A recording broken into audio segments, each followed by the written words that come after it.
성경은 교회를 향하여 여러 가지로 이제 호칭하게 됩니다.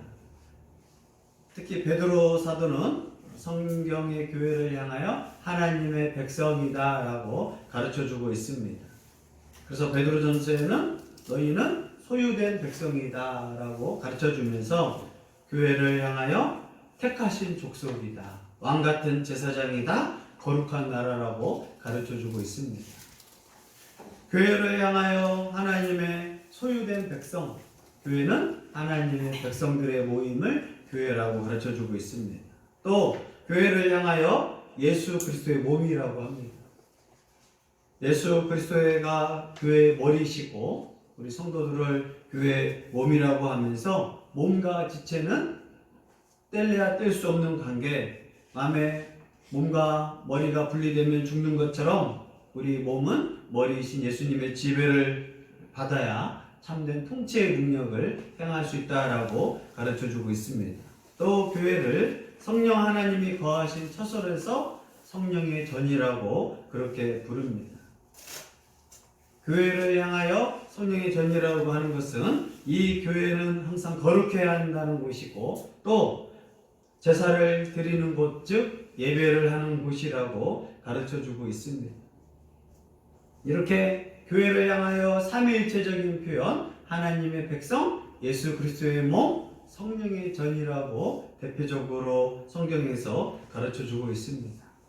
그래서 우리는 교회가 뭐냐? 구원받은 하나님의 백성들이다. 구원받은 예수 그리스도의 몸이다. 구원받은 성도들은 하나님의 성령의 전이다 라는 것을 꼭 기억하기를 바랍니다. 아멘. 내가 교회 다니면 어떤 사람이 되었느냐? 하나님의 백성이 되었구나. 내가 교회 다니면 예수 그리스도의 몸이 되었구나. 내가 교회 다니면 성령의 전으로서 거룩한 성도의 삶을 살게 되었구나 라고 가르쳐주고 있습니다. 그래서 이 삼위일체 표현이 따라서 교회 성도들을 이제 부릅니다. 교회를 성도라고 하는 것은 성령의 전이기 때문에 거룩한 길을 가는 사람, 또 제자라고 하는 것은 예수 그리스도를 배우고 따르는 사람, 백성, 하나님의 자녀라고 하는 것은 하나님의 아버지로 부르면서 하나님을 왕으로 인정하는 곳이라는 특징이 교회에 있습니다. 2020년 여러분들이 어떤 교회를 다니는지 또 어떤 교회의 성도가 되어야 하는지 하나님 말씀 가운데 결단하기를 바랍니다. 아멘. 특히 고린도전서에서 하나님의 성령의 전을 바울은 강조하고 있습니다. 왜 이런 성령의 전을 강조하느냐? 바로 고린도 교회의 성도가 누구냐? 고린도 교회의 성도가 생각하는 몸은 어떤 도구로 쓰임받아야 했느냐라고 가르쳐주기 위하여 고린도전서에서 바로 교회를 성령의 전이라고 가르쳐주고 있습니다. 2020년도에 여러분의 몸이 성령의 전이 되어서 거룩하고 하나님께 예배하고 영광 돌리는 존귀한 여러분의 몸이 되기를 예수님의 이름으로 축복합니다. 아멘. 이제 바울은 고린도 교회를 가르치기 위하여서 특히 음행죄에 대해서 심각하게 생각하지 않는 고린도 교회 성도를 향하여 자신의 몸으로 짓는 죄 중에서 직접 자기 몸에 음행을 하는 것은 독특한 범죄로서 심각한 것을 가르쳐 주고 있습니다. 18절 읽습니다. 음행을 피하라. 사람이 범하는 죄마다 몸 밖에 있거니와 음행하는 자는 자기 몸에 죄를 범하느니라. 아멘. 고린도 교회에서 가장 큰 죄악성이 뭐냐? 바로 음행과 우상숭배였습니다.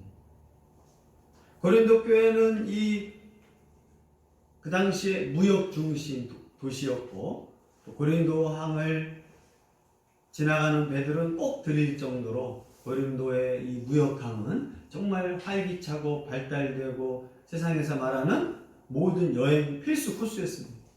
모든 여자든 남자든 내가 꼭 여행 가고 싶은 곳은 고린도 도시였습니다. 그 당시에. 그런데 이 고린도 지역의 특징은 우상숭배가 많았는데 단순한 우상숭배가 아니라 바로 음행을 이용한, 성행위를 이용한 그런 우상숭배가 성행했던 곳이 고린도 교회였습니다.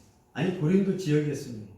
근데 이 고린도 교회 성도들이 이 영향으로 어렸을 때부터 그러한 문화, 우상 숭배를 남자나 여자들나 다 그렇게 살고 있었습니다. 그런데 그런 곳에서 자랐던 성도들이 교회에 와서 예배를 드리지만 여전히 문화는 그렇게 살고 있는 영향력이 있었습니다. 그래서 바울은 말합니다. 너희가 하나님을 믿고 하나님을 아버지라 부르고 예수 그리스도의 몸이라고 생각하면 음행을 피하라 라고 강력하게 권면합니다. 음행을 피하라는 것은 도망가라는 뜻입니다. 고린도에서 혹시 너희 영혼을 음행하는 그런 우상 숭배들 주변에 문화가 있으면 도망가라는 거예요. 성도들도요, 하나님을 믿고 강력한 능력이 있지만 때로는 도망가라고 가르쳐주고 있습니다. 뭐로부터? 죄악으로부터. 피하는 정도가 아니라 강력하게 도망가라라고 가르쳐주고 있습니다. 단순히 한 번만 도망가는 게 아니라 지속적으로 도망가라는 거예요. 고린도에 사는 순간 가장 그리스도인들을 위험에 빠뜨리고 함정에 빠뜨리는 게 바로 음행과 우상숭배예요. 이거에 대해서는 지속적으로 피해라, 도망가라고 하는 거예요. 친구가 만나면 어디 가겠어요? 우상숭배하러 가고 음행하러 가는 지역이 고린도 지역입니다. 술에 약한 사람은 2020년도에 술을 피하고 도망가기를 바랍니다. 아멘. 술 때문에 인생이 망하는 사람들이 많거든요. 그러면 술을 피하고 도망가야 하는 거예요. 거짓말 때문에 자꾸 시험에 드는 사람은 거짓말을 피하고 도망가기를 바랍니다. 아멘. 욕을 향하여 자꾸 시험에 드는 사람은 욕을 듣지 않도록 피하고 도망가야 하는 거예요. 도둑질에 대해서 위험한 사람은 도둑질 당하지 않도록 피하고 도망가기를 바랍니다. 아멘. 그런데 바울은 음행을 피하고 도망가라. 내가 이길 수 있는 게 있고 내가 도망가야 할 게 있는 거예요. 사람마다 약점이 있다는 거예요. 그 약점을 향하여 해결하는 방법 중 하나가 도망가고 피하는 게 방법인 것도 있어요. 바울도 복음을 증거하다가 때로는 목숨 걸고 전도할 때가 있고 때로는 하나님께서 바울아 이 밤에 성에서 도망가라 할 때가 있어요. 하나님의 방법은 때로는 정면 돌파, 때로는 기도, 때로는 순교, 때로는 도망도 가게 하는 거예요. 그래서 바울은 음행을 피하기 위하여 천천히 걸어가지 말고 빨리 도망쳐 가라고 가르쳐주고 있습니다. 그래서 구약에 요셉이 하나님 앞에 쓰임받으면서 보디발의 인정을 받고 재산과 재물과 모든 것을 보디발이 요셉한테 맡긴단 말이에요. 그러면서 요셉이 부탁하는 건 내 아내만큼은 건들지 마라. 나머지는 다 관리하고 너의 것이다 할 정도로 보디발이 아내 외에는 마음껏 하라고 줬습니다. 그런데 이 보디발의 아내가 요셉이 얼마나 멋있게 보이겠어요. 애굽 사람도 아닌 저 어느 지역 사람인지도 모를 정도, 가나안 사람인지 헷갈릴 정도의 사람이었는데 점점점 매력이 있고 정직하고 실력이 있고 그러니까 너무 멋있게 보였어. 이 아내가 바로 요셉과 함께 하기를 원했습니다. 근데 요셉은 하나님께 범죄할 수 없습니다. 뿌리쳤어요. 여자, 이 보디발의 아내가 계속 요셉을 향하여 공격하는 거예요. 유혹하는 거예요. 마지막에는 이 여자가 강제로 요셉의 옷을 막 잡고 옷을 벗기려고 하니까 요셉이 그 옷을, 겉옷을 놓고 어떻게 해요? 빨리 도망갔습니다. 그래서 죄악을 벗어났다라고 창세기에는 가르쳐주고 있습니다. 후에 모함을 당하고 보디발한테 체포당해서 그런 모함을 당하지만 하나님은 나중에 그 모함을 풀어주십니다. 음행 문제에서 있을 때 어떻게 하라고요? 요셉처럼 빨리 도망가라. 이것이 바울이 고린도 교회를 향한 가르친 방법이었습니다. 왜 이렇게 도망가야 하느냐? 왜 이렇게 무섭냐? 다른 죄악들은 인간의 한 부분에만 영향을 끼칩니다. 우리가 폭식을 하는 건 내 몸을 살찌우게 하고 망가뜨리는 거예요. 술 먹는 거, 술 취하는 거 내 몸을 망가뜨리는 겁니다. 자해하고 그런 자살들도 똑같은 내 몸을 하는 거지만 내 몸을 망가뜨려요.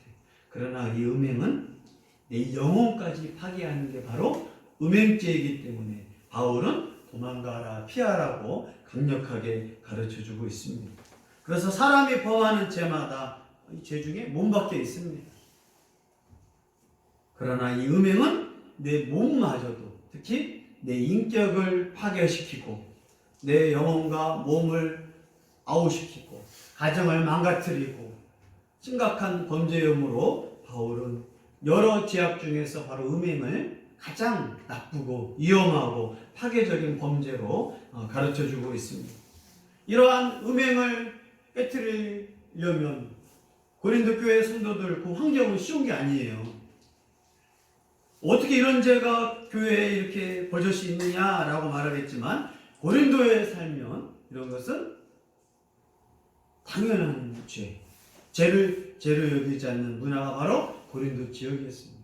근데 이 죄를 깨뜨리기 위해서 바울이 강조하는 게 있는데 음행을 그쳐라. 음행을 해서는 안 된다. 고린도 교회 문화에 취약하지만 여러분들이 꼭 이것만큼은 피하고 도망가야 하는데 그 이유가 바로 성도의 몸은 성령의 전익이 있음을 강조하고 있습니다. 19절, 20절 읽습니다.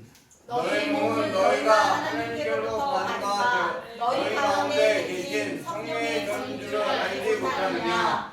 너희는 너희 자신의 것이 아니라 값으로 산 것이 되었으니 그런즉 너희 몸으로 하나님께 영광을 돌리라. 아멘. 우리 몸으로 마음껏 할 수 없는 이유를 바울이 가르쳐 주는데 너희 몸은 하나님께로부터 받은 바다. 모든 사람이 하나님의 창조로 그 영혼을 만드시고 그 몸을 만든 건 하나님의 창조의 선물입니다. 그래서 하나님 믿지 않는 사람이든 믿는 사람이든 창조주 하나님의 그 영혼을 만들었습니다. 특히 하나님 믿는 사람은 하나님이 창조주 하나님으로서 나를 만드셨구나. 내 영혼을 만드셨구나. 근데 바울은 그 창조주 하나님께서 만든 이 영혼, 이 몸, 특히 우리의 몸에 성령이 계신다. 그러므로 우리 몸은 성령의 전이다라고 가르쳐주고 있습니다. 교회 공동체가 복수의 성도들을 교회라라고 말하면서도 또한 개인을 향하여 뭐라고 말하냐면 성령의 전이라고 가르쳐주고 있습니다. 자, 내 몸은 그냥 내 몸이 아니라 내 안에 예수님이 나와 함께 하잖아요. 내가 예수님과 세례받고 예수님과 하나 된 순간 내 몸은 누가 들어오 계시냐면 성령님이 계십니다. 성령님이 계신 곳이 바로 성령의 전입니다. 구약의 이스라엘 백성이 성전이라고 하는 곳 누가 계셔요? 하나님이 계신 곳을 성전이라고 합니다. 신약에서는 우리의 몸에 우리가 예수님과 함께하고 예수님을 믿는 순간 누구를 영접했냐면 성령님을 영접했다고 합니다. 그걸 표현으로 성령 받으라 라고 말하는데 우리가 예수 그리스도를 믿을 때 이 성령 하나님이 우리 안에 거하십니다. 내 안에 성령님이 계시기 때문에 내 안을 뭐라고 하느냐? 성전이라고 하는 겁니다. 그래서 교회를 성전이라고 하지 않습니다. 장소를 성전이라고 하지 않습니다. 하나님이 계신 거. 하나님이 이제 누구한테 계셔요? 예수 그리스도를 영접하고 예수 그리스도를 믿는 곳에 성령이 계시기 때문에 성령이 계신 성도의 몸을 성전이라고 합니다. 특히 성령 하나님이 계신다라고 해서 성령의 전이다라고 가르쳐주고 있습니다. 이제 우리의 몸은 누가 계신다고요? 성령 하나님이 계신 곳이에요. 그래서 내 몸은 성전이 되는 거예요. 그러므로 음행을 한다는 것은 내 안에 누가 계신다고요? 성령 하나님이 계시는데 음행을 할 수가 없다는 거예요. 성령 하나님이 내 몸에 계시는데 어떻게 음란을 향할 수 있느냐? 어떻게 도둑질을 향할 수 있느냐? 어떻게 거짓말을 할 수 있느냐? 이제 내 몸은 나 혼자 있는 게 아니에요. 내가 성령 하나님을 모시는 몸입니다. 귀신 들린 사람, 진짜 용한 무당이라고 하는 사람들은 누굴 모시는 줄 알아요? 귀신을 모십니다. 그래서 그들은 귀신을 섬기는 사람입니다. 그래서 신내림 받았습니다 하는 뜻이. 어떤 신이 자기에게 왔다고요? 귀신이 왔어요. 그 귀신에 정말 도움 받아야 정말 능력 있는 무당도 될 수 있는 점쟁이가 되려면. 그러나 이 천사들, 타락한 천사를 귀신이라고 하는데 하나님 믿지 않는 자들에게는 이 타락한 천사, 즉 귀신들이 그들을 모시면서 되게 기뻐합니다. 이 귀신이 새벽마다 그 사람을 막 움직여요. 그러나 이 천사들, 타락한 이 귀신들을 창조하신 분도 성부, 성자, 성령, 삼위일체 하나님이십니다. 이 하나님을 우리는 내 안에 모시는 거예요. 그래서 귀신들이 우리가 성령 하나님이 모신 것을 누가 아냐? 귀신들은 알아요. 그래서 예수님이 오셨을 때도 하나님의 아들 예수요. 그러나 알면서 믿지는 않아요. 그래서 우리가 귀신 들린 사람한테 갈 때 귀신 들린 사람이 내 안에 계신 성령 하나님이 계신 것을 보고 무서워서 도망가는 겁니다. 목사 때문에 도망가는 거 아니고 장로 때문에 집사 때문에 도망가는 게 아니에요. 내 안에 누가 계시기 때문에 귀신이 도망간다고요? 성령 하나님이 계시기 때문에. 그 내 안에 성령 하나님이 계시기 때문에 그 다음부터는 가위에 눌리지 않아요. 성령 하나님이 계시기 전, 예수님을 영접하기 전에는 꿈꾸면 막 귀신들이 나만 공격하고 괴물들이 나만 공격했어요. 그러나 성령 하나님이 계신 곳부터는 귀신들이, 악한 것들이 내 안에 계신 성령 하나님을 계신 것을 알고 도망가는 겁니다. 그래서 귀신 들린 사람이 있으면 내가 귀신 들리면 어떻게 겁낼 필요 없습니다. 내 안에 누가 계신다고요? 성령 하나님이 계십니다. 근데 성령 하나님은 아무나 계시는 건 아니에요. 예수 그리스도가 나의 죄를 위하여 십자가에 죽으시고 부활하신 그 예수님을 내가 믿습니다. 그때 성령 하나님을 영접했다는 증거로 성령 하나님이 내 안에 계시는데, 바로 바울은 너희가 성령 하나님이 계신 바로 성전인 것을 가르쳐주고 있습니다. 그런데 내 안에 성령 하나님이 계시는데 내 몸을 내가 마음대로 할 수 없나? 바울은 말하는데 너희는 너희 몸이 아니다. 왜냐하면 값으로 너희 몸을 샀다. 누가 나를 샀지? 바로 예수님께서, 아니 하나님께서 예수님을 십자가에 못 박고 하나님께서 예수님을 대신 십자가에 죽이고 우리의 몸을 대속하셨다라고 가르쳐주고 있습니다. 옛날에 노예들이 시장에서 이렇게 판매하고 있으면 주인이 노예를 이제 내 종으로 사기 위하여 저 종은 50만 원짜리, 저 종은 500만 원짜리, 저 종은 1000만 원짜리, 노예들이 값이 있었거든요. 그러면 노예를 내가 돈 주고 샀으면 그 노예의 자유, 그 노예의 달란트, 그 노예는 이제 누구 거냐? 그 주인의 것이에요. 그래서 주인은 그 노예를 죽여도 죄가 아니에요. 내 걸 망가뜨리면 노예를 죽여도 괜찮았어요. 그 당시에 노예를 뭐라고 불렀느냐? 말하는 당나귀라고 할 정도. 그러면서 이 노예라는 것은 주인이 돈 주고 산 거다. 근데 하나님은 그 당시에 상황을 말씀하시면서 너희를 사기 위하여 내 아들 독생자 예수 그리스도를 십자가에 못 박고 너희를 샀다. 이것을 대신 예수님을 십자가에 죽이고 살았다라고 해서 대속이라고 했는데, 바로 하나님께서 우리를 십자가에 예수님을 못 박고 대신 살렸다라고, 값으로 샀다라고 가르쳐주고 있습니다. 여러분, 우리가 그냥 공짜로 구원받은 게 아니에요. 교회 다니니까 공짜로 구원받았어요. 우리 입장에서는 공짜로 선물 받은 거예요. 하지만 하나님 입장에서는 자기의 독생자를 십자가에 못 박는 그러한 희생이 있었음을 꼭 명심하기를 바랍니다. 아멘. 그러므로 하나님 우리를 향하여 너는 이제 내 것이다 라고 하는 거예요. 왜요? 내 아들 예수 십자가에 못 박고 너를 샀다. 또 우리는 그것을 믿습니다 라고 했을 때 구원을 받습니다. 아직 2020년도에 이걸 구원받지 못한 자들이요, 하나님이 우리를 구속하기 위하여 대속하기 위하여 자신의 아들 예수 그리스도를 십자가에 못 박은 것을 믿고 구원받기를 바랍니다. 아멘. 그러면서 바울은 그런즉 너희 몸으로 하나님께 영광을 돌려가. 너희 몸은 누구 것이냐? 하나님의 것이야. 하나님의 것이라는 것은 하나님의 뜻대로 사는 거예요. 많은 그리스도인들이 내가 구원받았다, 하나님의 백성이다 라고 하면서 내 몸을 내 마음대로 사용하려고 하는 것은 것은 죄입니다. 이 내 몸은 누구 거예요? 하나님의 것입니다. 자, 구원받은 사람의 특징과 구원받지 않는 사람의 특징이 굉장히 중요합니다. 같은 교회를 다니지만 여러분은 누구 겁니까? 라고 했을 때 표현할 줄 알아야 돼요. 자, 남녀가 결혼했어요. 남편은 누구 거예요? 아내 거가 되는 거예요. 아내는 누구 거가 됩니까? 남편 거가 된다라는 거예요. 그 결혼의 구속력이에요. 구속력. 내 것만이 아니에요. 내 몸 내가 하고 싶어 할 수가 없어요. 또 자녀를 낳으면 엄마 아빠는 이제 자녀 거가 되고 자녀는 엄마 아빠가 되는 게 사회적 원리예요. 교회도 마찬가지입니다. 여러분 꼭 기억하세요. 내가 구원받았나 안 받았나, 또 구원받았으면 세례 받았으면 이 정리를 잘해야 돼요. 자, 묻습니다. 여러분의 몸은 정말 내가 구원받았으면 누구 것입니까? 하나님 것입니다 라는 거예요. 그러면 내 거가 아니기 때문에 내 몸을 누가 원하는 대로 해야 돼요? 하나님이 원하는 대로 사는 거예요.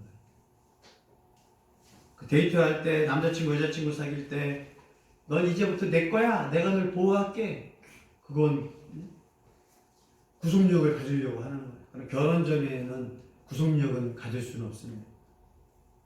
그러나 하나님은 내 거를 위해서 뭘 하셨다고요? 희생하신 거예요. 예수 그리스도의 십자가 보혈 희생하셨기 때문에 너는 내 것이다 라고 합니다. 그러므로 내 몸 음행하고 악한 데 쓰임받는 것이 아니라 하나님의 영광을 위하여 쓰임받는 게 구원받은 자의 몸인 것을 꼭 명심하기를 바랍니다. 아멘. 그래서 바울은 너의 몸이 너희 것이니까 음란하고 우상 숭배하고 술 취하고 너희가 마음대로 살지만 정말 하나님의 것이냐, 하나님의 백성이냐, 성령의 전이면 이제 너희는 사탄 것이 아니다, 죄 노릇하는 것이 아니다, 바로 하나님께 영광 돌리는 몸인 걸 가르쳐주고 있습니다. 우리는 구원받을 때 율법의 정죄로부터 풀려났어요. 죽음으로부터 풀려났습니다. 그래서 바울은 너희 영혼을 하나님께 영광 돌리러 가지 않아요. 바로 이 몸을 향하여 전인격, 전체를 설명하는 몸을 통하여 바로 전 삶을 하나님께 영광 돌리라고 가르쳐주고 있습니다. 성경은 우리의 영혼, 몸을 둘 다 한 인격이라고 가르쳐줍니다. 2020년 여러분이 어떤 삶을 살 것인지 성령의 전으로 하나님의 구원받은 대속의 몸으로 영광 돌리기를 바랍니다. 그래서 우리가 내 정체성이 중요해. 나는 누구냐? 교회 다니면서 하나님 믿으면서 나는 어떤 존재냐? 하나님 구원받은 사람과 거듭난 사람과 거듭나지 않는 사람은 다 하는 일이 달라요. 공부할 때 공부하기 싫어. 구원받지 않는 사람은 공부하기 싫어. 공부 안 해버릴 거야. 할 수 있어요. 구원받은 사람은 누굴 위해 공부를 하는 거예요? 하나님의 영광을 위해서 공부하는 거예요. 하기 싫어도 인생에서 필요하겠지만 하나님의 영광을 위해서 더 열심히 공부하는 거예요. 아직 돈 안 필요 없어. 하나님의 영광에 대해서 돈이 있어서 다른 사람을 대접하고 베풀기 위하여 하나님의 영광을 위하여 2020년 그렇게 돈 벌기를 바랍니다. 그럼 돈에 대한 목적이 있잖아요. 나쁘게 돈을 벌어서는 하나님의 영광이 되지 않으니까 성실하게 깨끗한 돈을 하나님이 원하시는구나. 공부하는 학생도 난 정말 공부하기 싫어. 근데 하나님의 영광을 위하여 학생으로서, 학생이 하나님께 영광 돌리기 위해서 할 게 뭐 있어요? 1번 학생으로서 돈 번다. 2번 학생이 할 수 있는 게 없어요. 학생만이 할 수 있는 건 공부로 하나님께 영광 돌리는 거예요. 아멘? 이게 구원받은 학생의 합당한 모습이에요. 자, 돈 버는 직장인이 하나님께 영광 돌릴 게 뭐예요? 공부하다 갑자기? 아니에요. 인생은 다 때가 있어. 공부할 때가 있어. 초, 중, 고등학교, 대학까지 끝이야. 더 이상 공부 못해요. 또 직장인으로서 이제 공부할 수 없어. 학위가 필요해서 뭐 할 수 있는 건 모르겠지만, 그러면 깨끗한 돈으로 하나님께 영광 돌리는 돈으로 영광 돌리는 거예요. 또 내 삶을 통하여 영광을 돌리는 거예요. 택배기사는 택배기사로 정말 좀 더 착한 택배기사가 돼서 하나님께 영광 돌리는 거고, 열심히 직장인들은 직장을 통해서 배달하는 사람은 배달을 통하여 깨끗하게 음식 몰래 훔쳐 먹지 않고 친절하게 음식 잘 배달해 줘서 그게 하나님께 영광 받는 비결이에요. 모든 사람이 학생은 학생답게, 직장인은 직장인답게, 사업가는 사업가되게 이제는 내가 정말 내 것이 아니라는 거예요. 그래서 구원받은 사람과 구원받지 않는 사람 가치관이 바뀌는 거예요. 이제는 하나님의 기뻐하는, 또 내 안에 누가 계신다? 성령이 계신다. 나는 성령이 계신 몸이다. 그러므로 내가 성령이 계신 사람의 특징, 거룩한 삶, 정결한 삶을 살게 됩니다. 그래서 2020년 날마다 하나님 앞에 영광 돌리고 성령의 전으로서 내가 2020년 살기를 원합니다. 아멘. 그러기 위하여 죄악을 피하는 거예요. 성령의 전인 사람의 특징, 죄를 멀리합니다. 죄를 행하면 내 안에 계신 성령이 근심하고 염려하시고 성령의 충만함의 역사가 안 나타나요. 하나님이 기뻐한 일하면 하나님 말씀을 읽고 기도하고 하나님이 영광 돌리면 내 안에 계신 성령이 막 기쁩니다. 언제 성령 충만하고 언제 평화와 은혜와 기쁨이 넘치느냐? 내 안에 계신 성령이 기뻐할 때. 성령 모신 사람 중에서도 조심해야 돼요. 성령이 내 안에서 기뻐하신다. 하나님이 원하신 대로 삶을 살면 내 안에 계신 성령이 기뻐합니다. 예수 그리스도의 지체로서 예수 그리스도를 잘 믿고 잘 따라가면 내 안에 계신 성령이 기뻐합니다. 이 삼위일체 하나님은요 항상 함께 하셔요. 내 안에 계신 성령님, 예수님을 믿고 하나님을 아버지라 부르며 하나님 기뻐하는 일을 할 때 내 안에 계신 성령님을 기뻐하십니다. 우리가 예수 그리스도를 믿을 때 내 안에 계신 성령을 기뻐하십니다. 내가 성령의 전으로서 거룩한 삶을 살면 하나님의 영광을 받아주시고 하나님 보좌 우편에 계신 예수님께서 기도 응답하시고 교제하면서 영광과 능력이 있음을 믿으시기를 바랍니다. 아멘. 우리 몸은 과거에 말합니다. 바울은 너희 몸 과거에 악행만 하지 않았느냐, 너희 몸은 음행하지 않았느냐, 너희 몸은 시기와 질투와 악독이 넘치지 않은 하나님이 들어와 계시는 거예요. 이것이 하나님이 우리에게 주신 은혜입니다. 우리 한국교회 성도들이여 2020년 우리 몸을 성령의 전으로 삼으신 하나님의 이 은혜에 감사하기를 바랍니다. 아멘. 그래서 우리가 왜 새로워하지 않고 거룩해져야 하느냐? 교회 다녀서가 아니에요. 내가 예수님을 정말 믿고 고백하는 자들은 내 안에 누가 계시기 때문에? 성령 하나 계시는 거예요. 그래서 예수님 믿는다는 건 단순히 그냥 나 예수님 믿습니다가 아니야. 예수님을 정말 믿고 누굴 영접하느냐? 성령을 영접하면서 내 안에 계신 성령이에요. 이게 최고의 은혜입니다. 하나님이 나와 함께 하신다. 아니, 성령 하나님이 내 안에 계셔서 나는 이제 성령의 전이다. 그러니까 교회를 성령의 전인 사람들이 모여서 우리가 바로 교회를 공동체, 성령의 공동체라고 가르쳐주고 있습니다. 구원받지 않는 사람들은 예수 그리스도를 구속하셔서 대속하셔서 우리를 죄로부터 구원하신 하나님 아버지를 믿기를 바랍니다. 아멘. 신이 이 땅에 오셔서 우리를 구원하게 하여 십자가 지신 예수 그리스도를 믿고 구원받기를 바랍니다. 예수 그리스도가 2000년 전 이 땅에 오셔서 우리를 위하여 구원하실 것을 믿게 하시는 성령 하나님의 감동, 깨닫게 하심, 믿음을 주시는 성령 하나님의 은혜로 예수 그리스도를 믿기를 바랍니다. 이제 그런 자들은 성령의 전으로서 우리를 하나님께 영광 돌리기 원하시는 하나님의 그 은혜, 그 파토스, 그 하나님의 뜨거운 사랑을 믿고 2020년 하나님께 영광 돌리기로 결단하는 복된 교회 되기를, 복된 성령의 전 되기를 예수의 이름으로